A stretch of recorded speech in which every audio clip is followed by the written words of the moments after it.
Mountain Crest Mustangs have a rich history, right? They've had multiple appearances in state championships.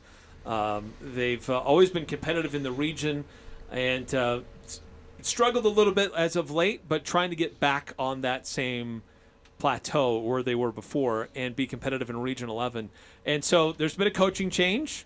Ryan Visser is the new head coach, and for Mountain Crest, he joins us now in studio. Coach, thanks for coming down. Hey, thanks for having us, guys. And I was enjoying the basketball conversation. I was traveling. My family and I went down to Zion's, and last I saw, Golden State was this roughshod Boston. Then I went out of service and came back, and Boston was up by like 15. I was like, what in the world just happened? But I think it's going to be a good series. So anyways, enjoyed your guys' conversation about that.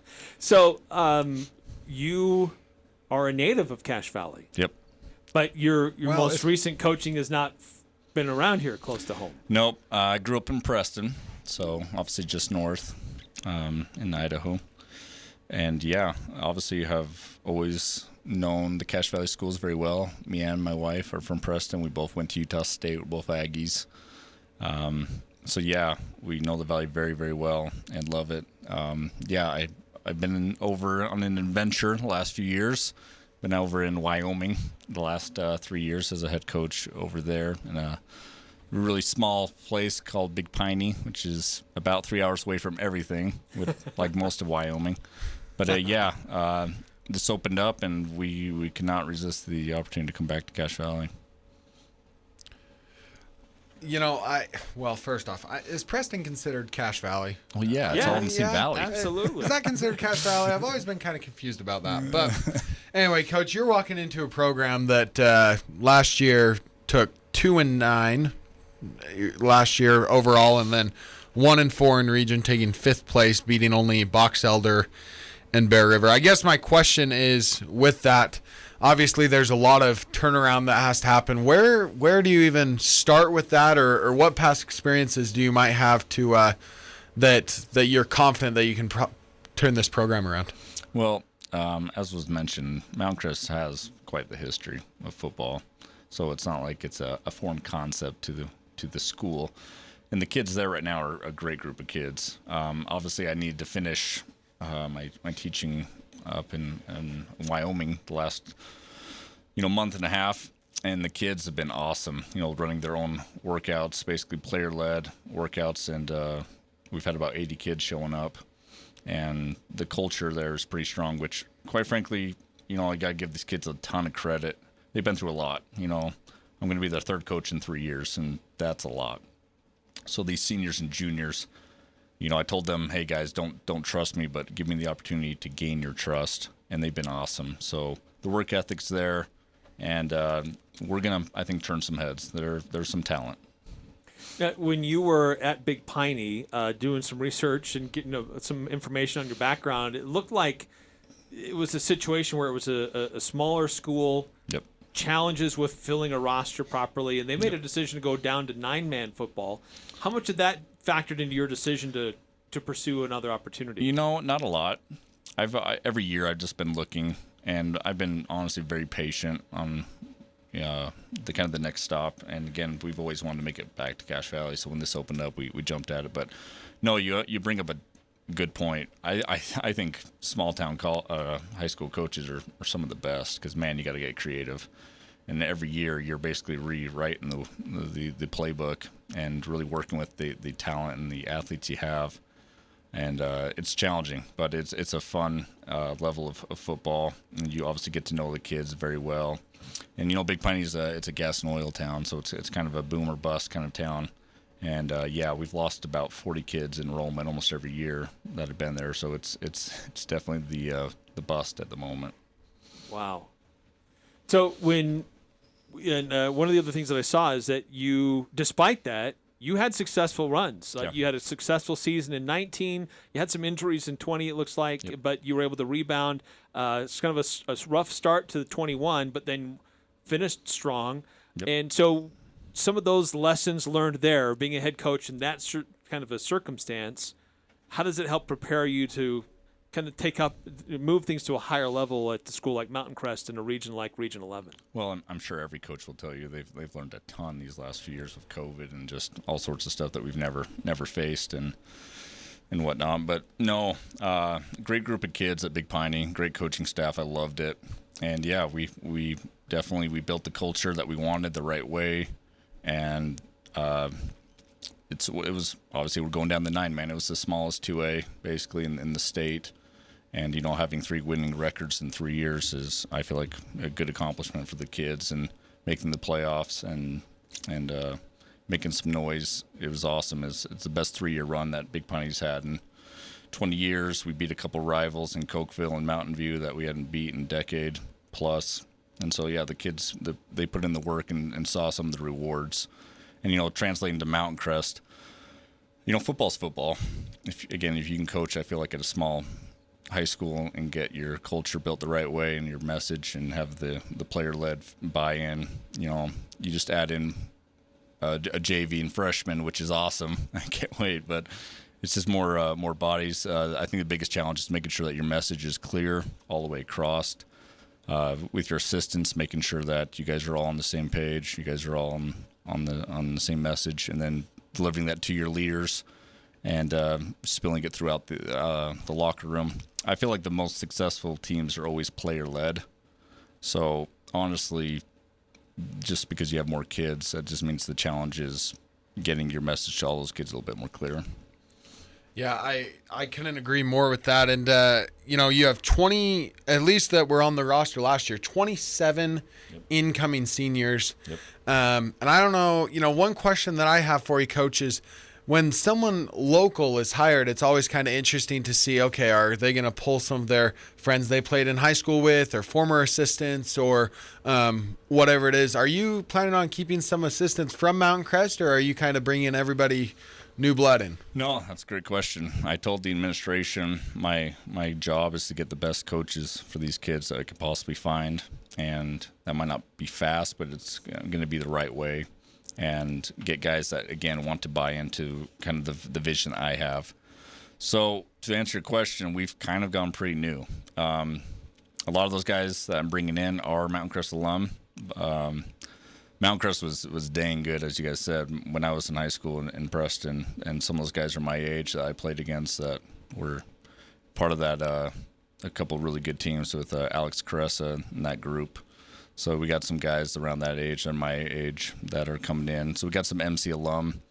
But, yeah, we're kind of short on the experience for a lot of my staff, but they bring a lot of passion and excitement for the kids and, again, fit the mold and the vision that I want. So we're not completely full yet, staff-wise. I've got about 10 hired. We're hoping to get a couple more. Again, taking our time, though, and really going through the process of getting the right guys. Ryan Visser, the head coach for the Mountain Crest Mustangs, and arriving in Hiram, putting a staff together, figuring out what his team looks like. So are you usually you'll find a coach who focuses or has more strengths in one particular area over another, whether that's offense or defense. What's your background like, and then who do you have to kind of fill in those gaps that you may be missing on? Yeah. Again, kind of my background a little bit. I coached at Preston for 6 years as an assistant, and I really got to think, I coached under 3 different head coaches in that time, and all of them had strengths and weaknesses, obviously, that I took stuff from, that I enjoyed, and also I really appreciate those 3 men because I told them basically, like, I'd like to coach everything, and I did. I went from, a freshman assistant coach to, varsity defensive coordinator and everything in between. And so I've got a lot of experience on all sides of the ball. I really am, and my wife will attest to this. I'm a football junkie. Like, it's just, I love it. So I just wanted to learn the game as best I could. So I've called both sides and special teams. So the biggest thing is, again, the right fit for our team and our kids. So once the staff is completely done, we've kind of just looked around of, okay, like, who fits where. My biggest focus has been getting position coaches and then worrying about the coordinating stuff, later on. We still got time. I know it's fast approaching, but again, it's, in my opinion, better to be a little late and getting everything finalized, end of June than jumping the gun and putting a staff together and giving job responsibilities, and then after the third game being like, you know what, I don't think this is going to work out.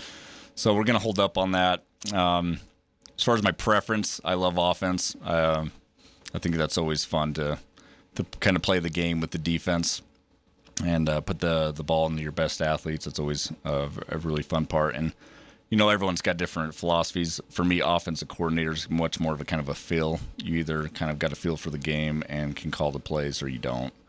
Whereas defensive coordinator, I feel like a lot of that is putting in the work in the week and being able to grind. So they're different. And so once the staff's completely finalized, we'll kind of look around at the strengths of everyone and who can fit where. Coach, you have a very, very tough region you're walking into. Region 11 is well represented on multiple and throughout multiple sports at the state level. Granted, there's not that very many teams in 4A, but we're always within, there's always, Eric, and you know this as well as anybody, it always seems like the Valley teams are right up there in the semifinals, quarterfinals, championships. So you're obviously walking into a very big region, very, very good region. What is your, do you take that into consideration at all as you, A, started to look for the position, and B, as you start to train some of these athletes, or are you more just like have the attitude of this is my program and we'll see how the chips fall? Cache Valley athletics have always been awesome. And again, growing up in Preston, Mountain Crest was always kind of the top of that. Before Ridgeline and Green Canyon came around, Mountain Crest kind of owned the conference for quite a while, especially when Logan was a different classification there for a while. So, it's cool to me. Growing up in Preston, our biggest rival was Pocatello, which was an hour away. And even though it was like a big rival game, like you don't know those guys very well. Here, all these guys run into each other everywhere.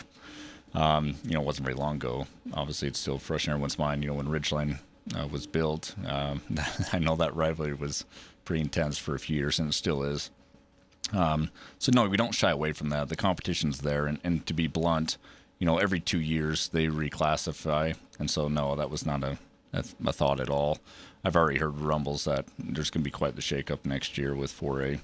So, and to be honest, I think this valley will always be competitive no matter how many 4As you throw in there. It's just really good football is played here. So we're going to embrace that.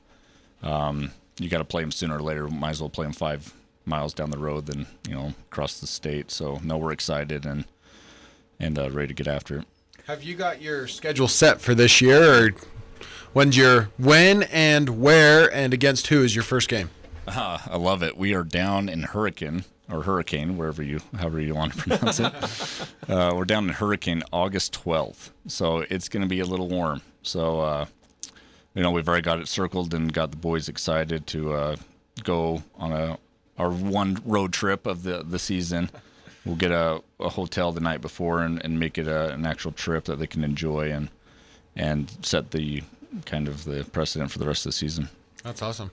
Coach, how would you describe your offensive and defensive philosophy? Whether it's, I'm not asking you to reveal secrets that other coaches might try to pick from, but generally, whether it's a 4-3-4 defense, 4-3 defense, is it a spread offense? Generally, how would you describe kind of what you're looking for? Or does it depend really on who you have available to execute? Yeah, you nailed it there at the end. A little coach talk here, right? My job as the coach is simply to put our kids in the best position to win, and that means utilizing whatever their skills are. This isn't college where we can recruit. This isn't the pros where obviously you can draft. We got to take our kids and say, okay, what are they good at, and how can we be the most successful this season? Now, some coaches have a philosophy of hey, we are, like you said, a 3-4, 4-3, or wing tee or spread or whatever, and they try and fit all the kids into that. And sometimes that works, sometimes it doesn't. My philosophy really is to tweak it based on the kids we have. With that, I do have some philosophies that I always want our teams to play with. On offense, it's to be dynamic, to attack. The passive will not exist in our system. We want to make the defense worry about the entire field. So with that, it usually lends itself to more of a spread, RPO kind of attack. But again, if we don't got the dudes to do it, we're not going to do it. defensively, again, the word passive will not exist. Attack. It's about being aggressive. I never want defense to be reactive. I want the offense to worry about some of the stuff we're up to as well. So no matter what we end up running, offense or defense, we're going to attack and be aggressive. We're going to be sound in our approach. It's going to be simple for us, but we're going to do it in a way that, the other side's always kind of thinking like, okay, what are they going to do next? And you said that you've got some time to put together your staff. Yep. But what does your summer look like right now with the players, and what your role is now as a head coach here? Yeah, we're getting right after it. Monday, we call it the commitment run. We're going to run up to the MC. It's looking a little dated. We got to shine that thing up. So all the kids are going to carry some white rocks up there, and we'll have a good talk up there about kind of the culture that we want to set. The kids themselves, again, which I love, it's player led. The coach or the players themselves came up with their own motto and kind of slogan that they want this year to be, and it's new breed, which, Mustangs, I love it. And so we're embracing that. It's a new time. It's a new breed. It's a new year for Mountain Crest. And so, yeah, we're getting right after it. We got 7-on-7s right off the bat. We got one down in Idaho West Side next week. We're going up to Weber State, going to Utah State one. We're trying to get some of the Valley schools here together to do one. So, yeah, 7-on-7s. We got a camp June 14th, our own team camp. We're just going to stay here and really kind of, install our own stuff and get to work. And, we're finishing that. We're going down to Taylorsville, playing some 5As and seeing where we stack up after a couple of weeks of work. So, yeah, we're getting after it in June. July will slow down a little bit. And, honestly, we're also going to have a lot of fun. I told the guys, football should be fun. It's a kid's game. And I want to make sure that we are together as a team. So we've got some fun stuff planned as well, just team events. We got a camp out planned up at Black Fork. I've got the movie theater rented out. We're gonna go see the new Thor movie opening night as a team. Nice. We got the swimming pool for a day. So, anyways, just some team stuff to again get that bond going, and which is needed again for a team that third coach in 3 years. A lot of instability, and we want some. I know it's cliche, but we want that family atmosphere at Mountain Crest. Coach, last question for me. You mentioned that you had some teaching duties at Big Piney to wrap up before you could transition here. Will you be teaching? Will you have a teaching role at Mountain Crest? Yes, I will be in the classroom. Will be in the weight room. I've got a couple weights class, and then I also have social studies composite.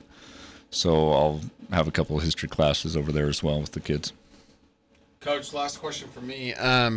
There is people listening who, obviously, we talked about, we're a valley where, your longest road trip during region play might be 25, well, probably 30 minutes, depending on what road you take, I guess. But if you had one message for Mountain Crest fans, players, students, and or spectators, what would it be as you get ready? I told the kids this program and everything I do, it's going to be for them. This is not for me. This is not for the alum. I'd love for obviously them to be involved, but this is going to focus on the kids. Everything we do is going to make it so this is the best experience that these kids can have, having fun, learning some life lessons, and winning some football games while we're at it. Coach Ryan Visser, thanks for coming down, and I guess thanks for surviving Angel's Landing. Did you actually hike Angel's Landing, or just buy the shirt? Oh, my wife's gonna have a good one with that. So we brought our two kids. We got a 2-year-old and a 1-year-old, and I didn't know, but Angel's Landing you have to have a permit now. So we showed up, and I wanted to do it, but you have to have a permit, and so we did not do Angel's Landing, but I will do it. I promise. Then you can wear the shirt back here. Yeah, then you can justify the shirt. No, now you can wear the shirt on the hike. Yeah, exactly. Yeah, there you go. Well, Coach, thanks for spending some time with us. Thanks for coming down to the studio. Welcome back to Cache Valley, and best of luck at Mountain Crest. Hey, thanks you guys, and look forward to you guys covering Mountain Crest.